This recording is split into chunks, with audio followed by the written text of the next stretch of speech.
प्यारे बच्चों, स्वागत है एक बार फिर से अपने YouTube चैनल पे।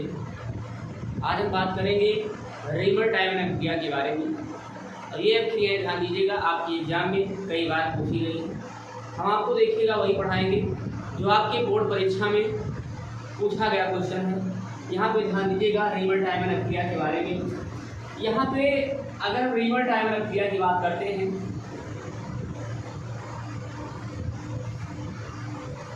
जो रिमल टाइम एंड क्रिया होता है, इनकी क्रिया फिनाल से, यहाँ पे ध्यान दीजिएगा जो फिनाल का फार्मूला होता है, बेंजीन के ऊपर अगर OH दिखेगा तो उसे हम फिनॉल के नाम से जानते हैं।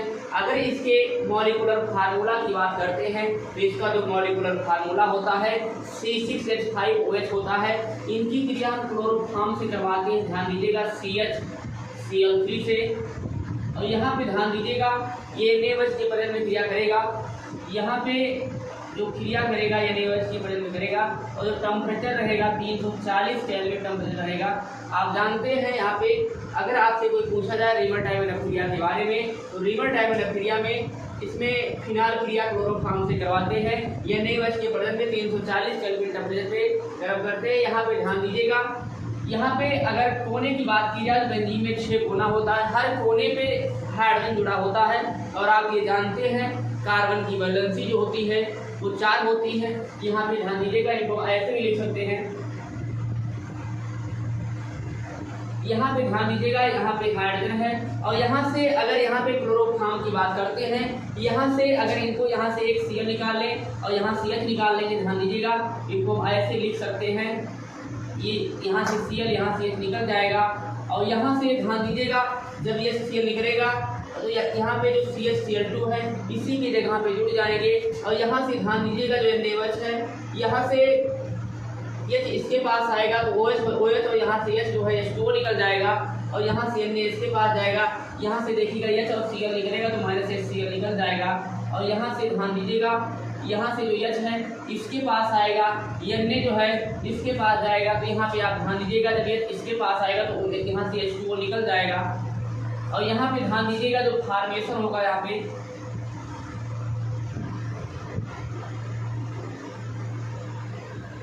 यहाँ पे अगर इस रिएक्शन की बात करते हैं, ध्यान दीजिएगा यहाँ से जब H यहाँ से Cl निकलेगा तो यहाँ पे कार्बन की वैलेंसी मिश्रण हो जाएगी। और यहाँ से ध्यान दीजिएगा ये जो CH2 है इसी पे जाके जुड़ जाएगा। और यहाँ से जब H निकलेगा इसके पास जाएगा तो OH और H2O निकल जाएगा। और यहाँ से Na जो है ऑक्सीजन के पास पहुँच जाएगा। तो यहाँ पे आप ध्यान दीजिएगा यहाँ से ONA हो जाएगा।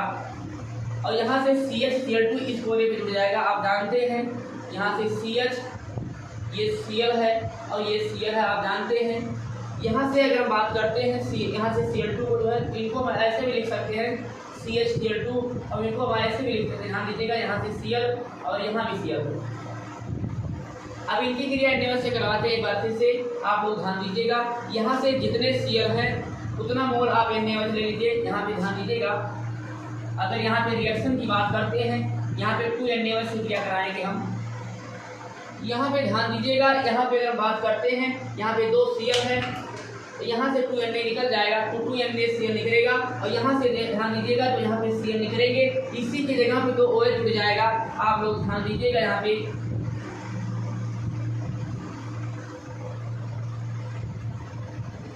यहाँ से ध्यान दीजिए यहाँ पे ONA हो गया।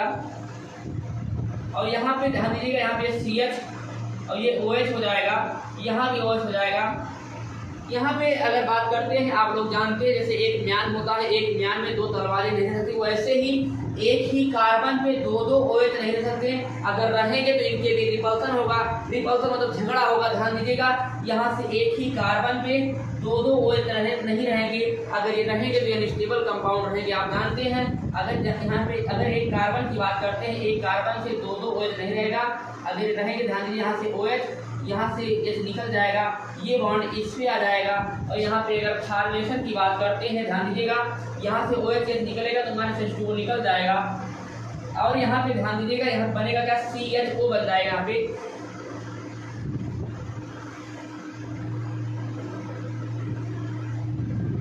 यहाँ से ध्यान दीजिएगा यहाँ पे ONA हो जाएगा और यहाँ से CHO हो जाएगा। अब इनका ध्यान दीजिएगा, इनका हम HCl से क्रिया करवाएंगे, तब HCl से जब क्रिया करवाएंगे, ध्यान दीजिएगा यहाँ पे डाइल्यूट HCl से जब क्रिया करवाते हैं, आप जानते हैं यहाँ से ऑक्सीजन है, Na है। ऑक्सीजन और Na की अगर बात करते हैं, ऑक्सीजन जो होता है निगेटिव होता है, सोडियम जो होता है पॉजिटिव होता है। तो ये आप ये भी जानते हैं जो सोडियम होता है यह ब्लॉक के एलिमेंट होते हैं, और यह ब्लॉक के एलिमेंट जो होते हैं वो पॉजिटिव ज़्यादा होते हैं, और जो पी ब्लॉक के एलिमेंट होते हैं वो निगेटिव ज़्यादा होते हैं। हम आपको इसके पहले वाले वीडियो बताए थे ग्रीन अर्थ के बारे में, वहाँ पे निगेटिव और पॉजिटिव के बारे में बताए थे। आप ये भी जानते हैं पूरे पीरियोडिक टेबल में सबसे ज़्यादा निगेटिव एलिमेंट जो होते हैं वो फ्लोरीन होता है, वो पी ब्लॉक का एलिमेंट होता है, और यहाँ पे जो एस ब्लॉक के एलिमेंट होते हैं सबसे ज़्यादा पॉजिटिव होते हैं। यहाँ पे अगर ऑक्सीजन और सोडियम की बात करते हैं तो ऑक्सीजन सोडियम में सबसे ज़्यादा निगेटिव जो होता है ऑक्सीजन होता है, ये पार्टली निगेटिव हो जाएगा, ये पार्टली पॉजिटिव हो जाएगा। और आप जानते हैं HCl की बात करते हैं, यहाँ पे टूटेंगे H प्लस Cl माइनस में टूटेंगे, ये प्लस में टूटेगा, ये माइनस में टूटेगा। यहाँ से देखिए और जो पॉइंट का फॉर्मेशन होता है प्लस माइनस में होता है। यहाँ से ध्यान दीजिएगा H, यहाँ से O, यहाँ से OH हो जाएगा, और यहाँ से Na, यहाँ से Cl निकल जाएगा। तो यहाँ से माइनस NaCl जब निकलेगा, और आप जानते हैं यहाँ पे जो फॉर्मेशन हो जाएगा, यहाँ से OH हो जाएगा, और यहाँ पे ध्यान दीजिएगा CHO है। यहाँ पे फॉर्मेशन की अगर बात करते हैं, इसका जो नाम है ऑर्थो हाइड्रॉक्सी बेंजोडिहाइड होता है। यहाँ पे इसी अभिक्रिया को रीमन टाइमन अभिक्रिया कहते हैं। एक बार फिर से देखिए कैसे कैसे बना। यहाँ पे अगर हम बात करते हैं, यहाँ पे रीमन टाइमन जो अभिक्रियाएं होती हैं, इनकी क्रिया फिनाल को क्लोरोफॉर्म के साथ अगर क्रिया करते हैं NaOH की प्रेजेंस में, तो यहाँ पे ध्यान दीजिएगा, यहाँ से जो H है यहाँ से Cl निकलेगा, और यहाँ से CH Cl2 इससे जाके जुड़ जाएगा, और यहाँ से फिर से हम क्रिया करवाएंगे टू NaOH से। जितना Cl है उतना मोल यहाँ से NaOH लेंगे, और आप जानते हैं जहाँ जहाँ Cl दिखेगा वहाँ वहाँ आप क्या जोड़ देंगे, OH जोड़ देंगे। और यहाँ से देखिएगा, यहाँ से 2Na, यहाँ से 2Cl निकल जाएगा, तो यहाँ से माइनस 2NaCl निकलेगा। अब यहाँ पे देखिएगा एक कार्बन पे दो OH नहीं रह सकता, अगर रहेंगे तो इनके भी रिपल्सन होगा, वो अनस्टेबल होते हैं। जैसे एक म्यान में दो तलवारें नहीं रह सकती, वैसे ही एक ही कार्बन पे दो OH नहीं रह सकते, अगर रहेंगे तो उनके भी रिपल्सन होगा। तो ध्यान दीजिएगा, अगर एक कार्बन पे 2 OH है तो ध्यान दीजिएगा एक को जाना पड़ेगा, यहाँ से OH यहाँ से निकल जाएगा, तो यहाँ से H2O निकलेगा, और यहाँ पे फिर से ध्यान दीजिएगा यहाँ से CHO बन जाएगा। फिर ये क्रिया हम HCl से करवाते हैं, तो ऑक्सीजन और सोडियम में सबसे ज़्यादा नेगेटिव होते हैं ऑक्सीजन होते हैं, सोडियम पॉजिटिव होता है। तो यहाँ से H है, ये ऑक्सीजन के पास जाएगा तो OH हो जाएगा, यहाँ से Na, यहाँ से Cl निकल जाएगा, यहाँ से देखिए Na निकला, यहाँ से CHO, यहाँ पे OH हो गया। और आप जानते हैं इसका जो नाम है ऑर्थो हाइड्रॉक्सी बेंजोडिहाइड है। अगर आप देखिए आपके एग्जाम में ये रिएक्शन कई बार पूछा गया है, और एग्जाम में आने की संभावना भी है। Thank you.